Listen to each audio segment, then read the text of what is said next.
All right, our next speaker is the eminent scholar, a real intellectual, Dov Claude Stuczynski of Bar-Ilan University. He did his doctoral research on the Inquisition in Bragança in northeastern Portugal, which was actually a community which was resurrected. In the 20s and 30s, it became an active Jewish community, a former crypto secret anusim, conversas, et cetera, et cetera.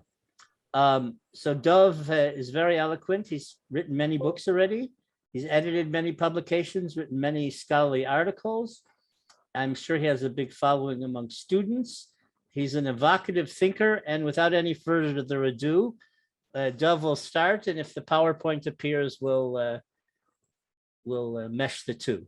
I will try to speak as short, as little as possible, and first of all, greet Itzhak Kerem and all the staff, not only for this fantastic occasion, but for 30 years of devotion to the Sephardi and Mizrahi culture. It's for me a great honor to be with Itzhak and other friends here.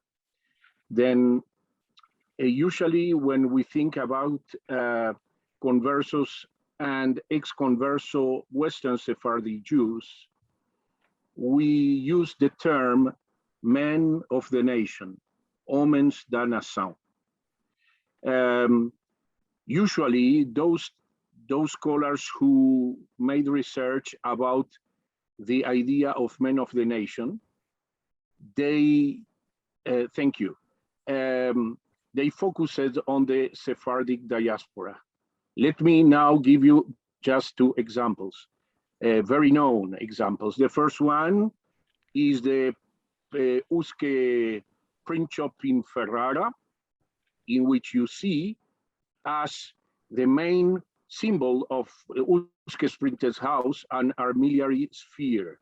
And for those who doesn't know, the armillary sphere was precisely the symbol adopted by King Manuel, the same king that ordered to convert the Jews in Portugal to Christianity, but also the king who supported the discoveries beyond the ocean.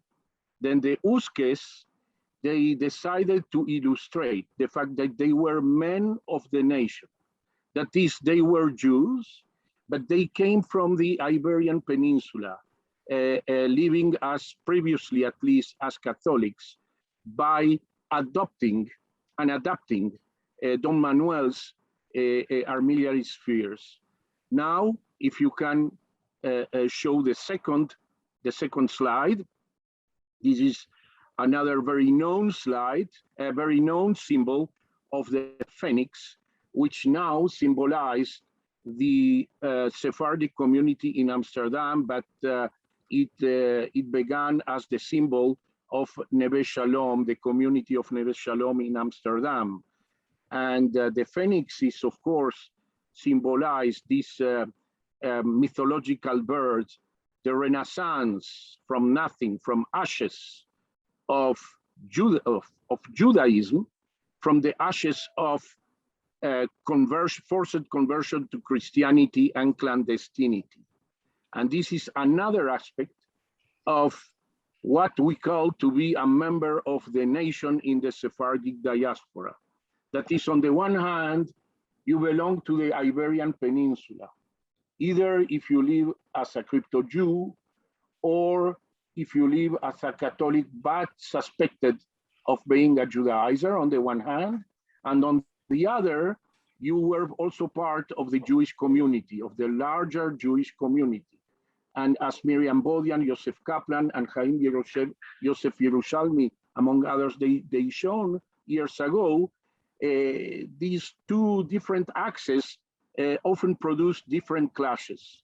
But now, in the few minutes I still have, I want to show a less known way of imagining and of negotiating the identity of being a man of the nation in the Iberian Peninsula and precisely in Portugal. Then if we can switch, not to this one, but please go on.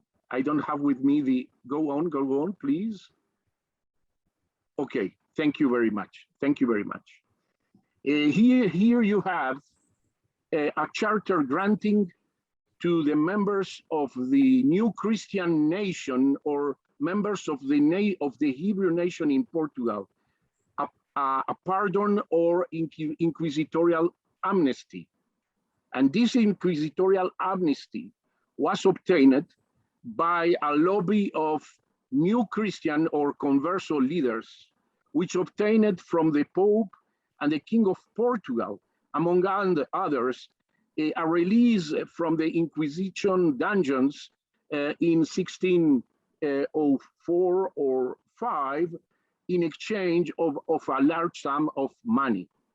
Then, if we think about this negotiation, we can understand what was to be a member of the Hebrew nation in Portugal. A member of the Hebrew nation in Portugal was not necessarily to be a crypto Jew, nor a potential Jew, but were simply people who, despite their inner religious identity, they were considered as member of the Hebrew nation. I don't have enough time to underscore the polysemy of what was to be a member of a nation during these years. But for us, for our purpose, what is important is that the new Christians in Portugal, they were seen as a collectivity, as a group, as a corporation, without taking in consideration necessarily what they really believed in their homes, in their hearts. In other words, they could be sincere Catholics, that the fact that they were from Jewish origins forced them to be together, perhaps with crypto Jews, in order to negotiate on behalf of their nation. That is, we are talking here in Portugal about a category of identity which is not religious, but rather ethnic, an ethnic category. Then now, please, if you can continue. If you can continue, more. Another, okay. Then, no, please, before. Thank you so much. Just look at this engraving. This engraving illustrates a very important moment in the history of Portugal under the Habsburg kings of Spain, in which the King Philip III, that is Philip II of Portugal, visited Lisbon. And in order to celebrate his coming, the people from Lisbon erected an Arch of Triumph. And you can see here the Arch of Triumph, the most important and the first one, erected by the men of commerce, the businessmen of Portugal, of Lisbon, who were identified as conversos. In other words, even though the Arch of Commerce to greet the king was not explicitly erected by the new Christians, by the men of the nations, everyone identifies in this Arch of Triumph at least the imprint of the converso elite, made or composed mainly by converso international merchants. Some of them, they were tycoons which dealt with spices and especially pepper in India. Then why I am focusing on this moment because here around the 1620s, we can see diverse manifestations or diverse ways of trying to say to others, and especially to men in power, yes, we are conversos, we are new Christians from Jewish origin, but this doesn't mean that we have to be necessarily crypto-Jews. We could be also sincere Catholics, and especially very useful and successful merchants who can contribute to the economy and to the progress to Portugal. Then in other words, what I am going to show here are 4 different ways. Very quickly, I will do it. It's part of a broader research of elaborating on the Judeo-Christian idea of being men of the Hebrew nation. That is, I am at the same time Catholic, or at least I want that you will believe that we are Catholics, but at the same time we are proud to be part of the Jewish people. Then please, I want to show you the first case very, very quickly. Yes, please go on. The other, please. I don't have the time to explain everything. The other, yes. This is a kind of tract written by a non-converso Spaniard who worked in the Inquisition, the Licenciado Celio Rigo. However, he explicitly spoke on behalf of the converso nation.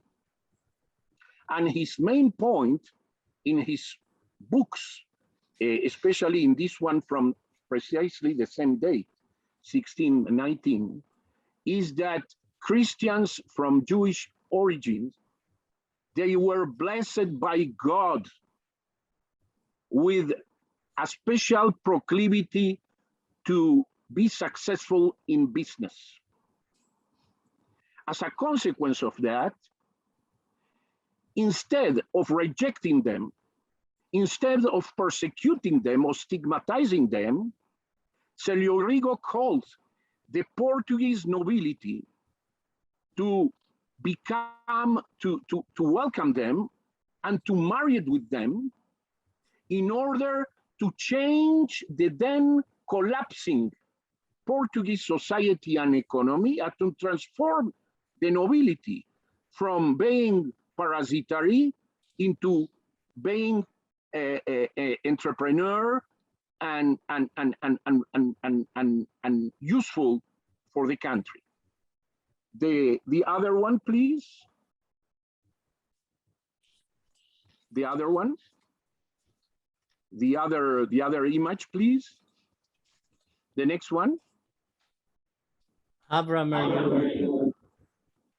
Yes, Duarte Gomez Solís was part of a similar idea, with one of the exceptions that he didn't play for all the men of the nation. He agreed in his books that many among the conversos were not sincere Catholics, but they were among them perhaps a majority of good Catholics. And then the King of Portugal and the Pope and the Church, they have to support the ablest and the truthful among the conversos in order to make to an end to converso hatred and the problem of converso crypto-Judaism on the one hand, and following Celio Rigo, the author I just mentioned, and to transform Portugal again in a very you know, in a very rich, wealthy, and powerful country. The next, please.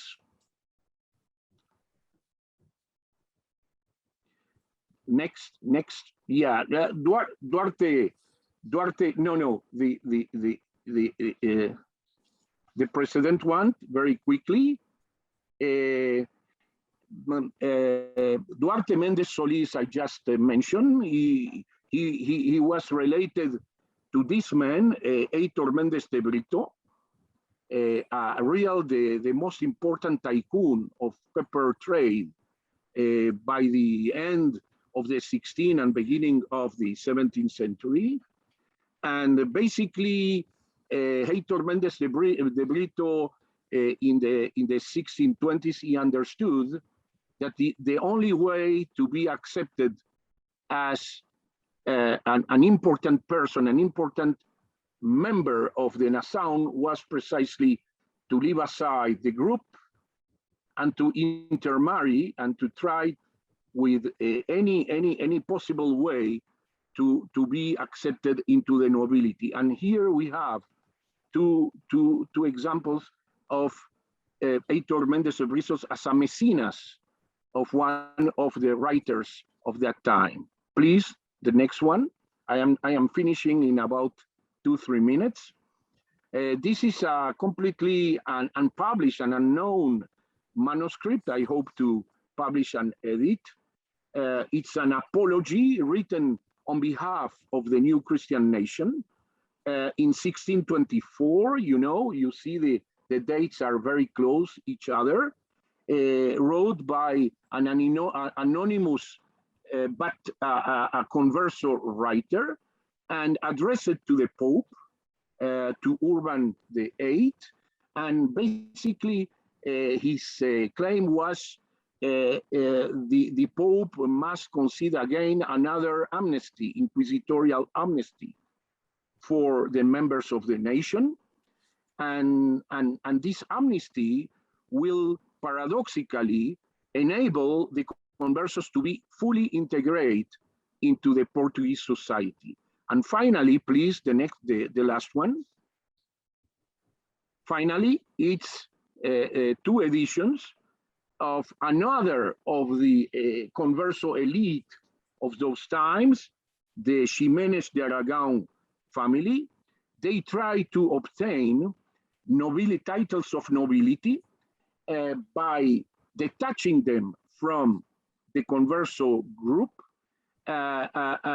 in the way also employing by that anti-rabbinic literature. One of their members, Fernando Ximénez de Aragon, wrote an anti-rabbinic text called The Catholic Doctrine. Here you have two editions. And as I showed that this was one of the tools employed by the family in order to show that not all the members of the nations have to be suspected by the Inquisition, because they were exceptions, like the Ximénez de Aragon family, who proved the contrary. To summarize, and I am sorry, but I don't want to take more time of this fascinating conference.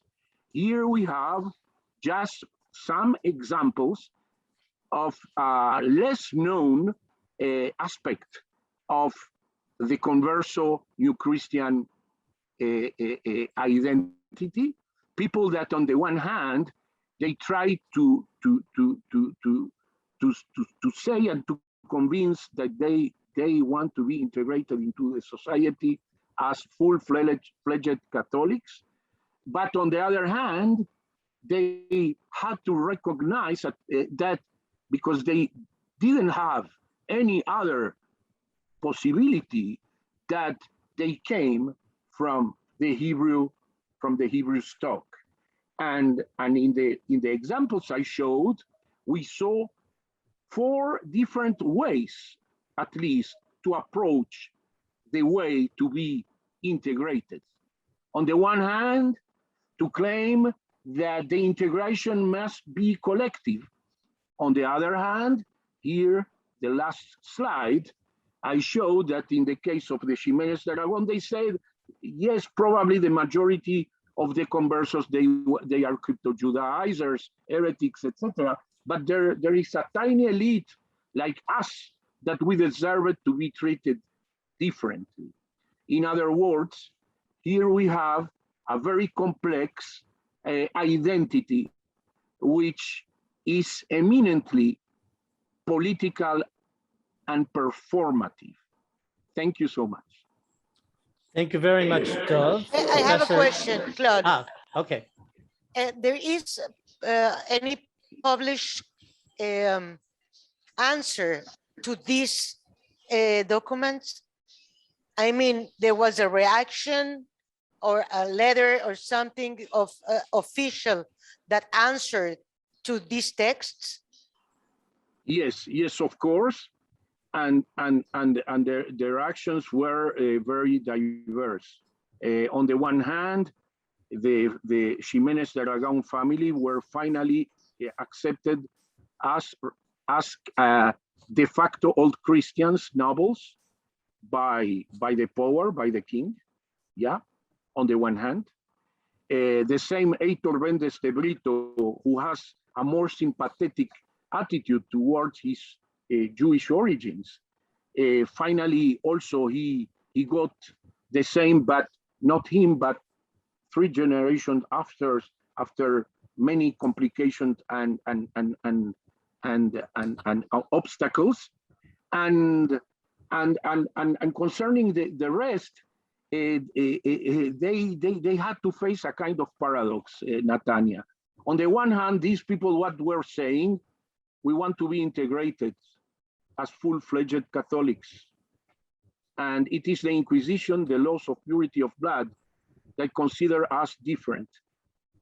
But anti-conversos answer, then why you are together?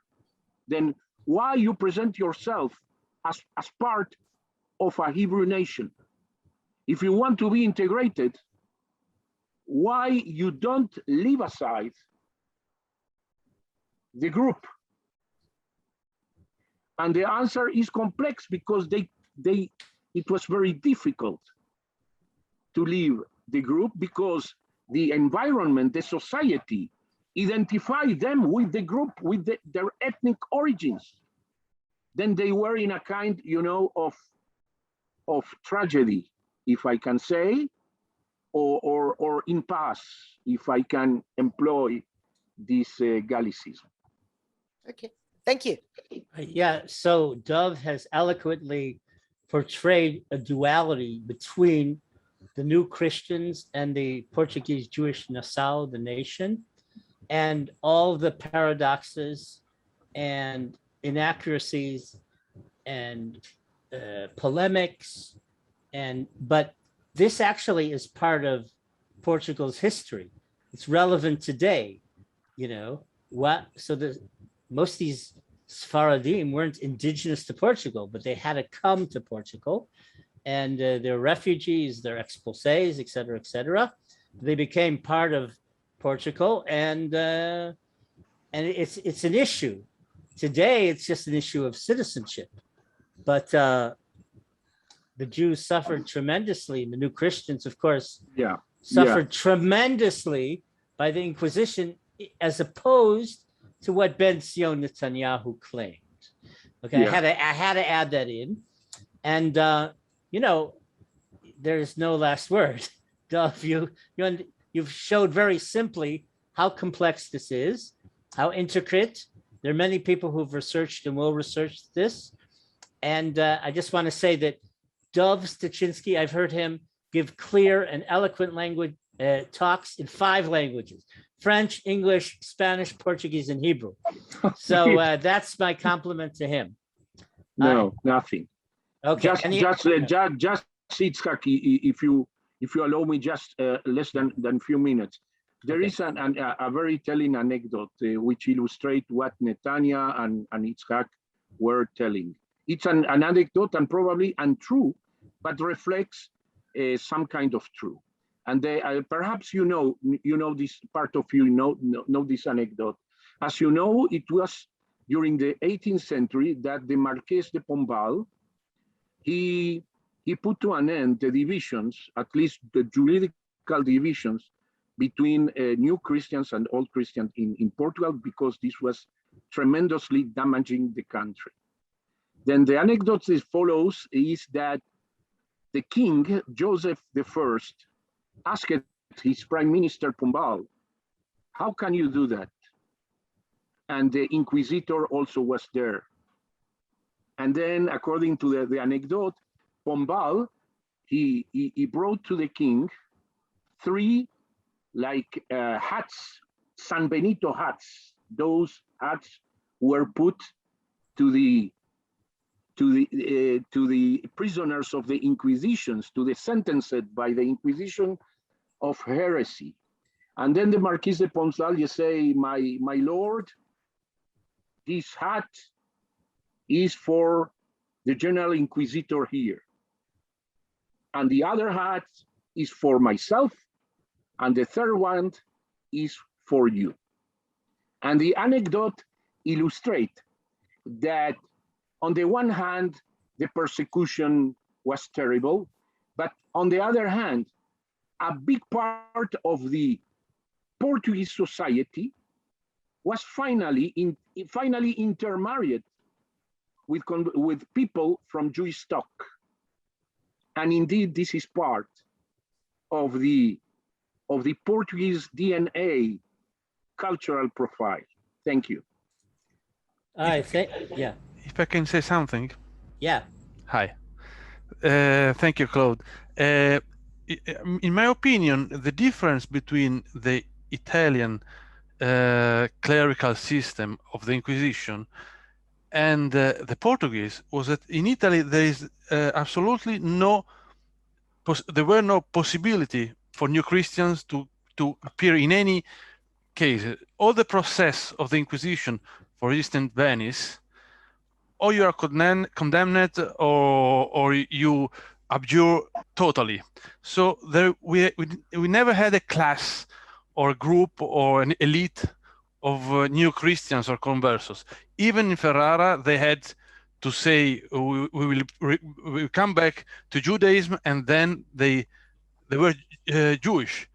So it's interesting. Is another sort of is a social the difference quite strong. In Italy, we don't have these new Christians active in a political environment. Yes, but just let me say very quickly that you have in a smaller of course magnitude this phenomenon in Naples and in Sicily Yeah. But in Sicily, for instance, they could not be active or present themselves as. No, you are right. You are right. After the first generation, it's gone, but not in Naples. And this shows that on the one hand, you have the question of the religion of these people, but on the other hand, we have to take into consideration questions of politics, of social integration, economy, and so on and so forth. Then you don't have to endorse Benzion Netanyahu's thesis in order to take as part of truth the idea that the converso identity doesn't come only from your home, but it is also framed by the political, social, and economic environment too. Yeah. Okay, thank you. Thank you. Sorry. Very much, you. Dove, and we'll get to Nardo soon. Thank you for your comment, Nardo, and of course. Thank you to Tanya. you.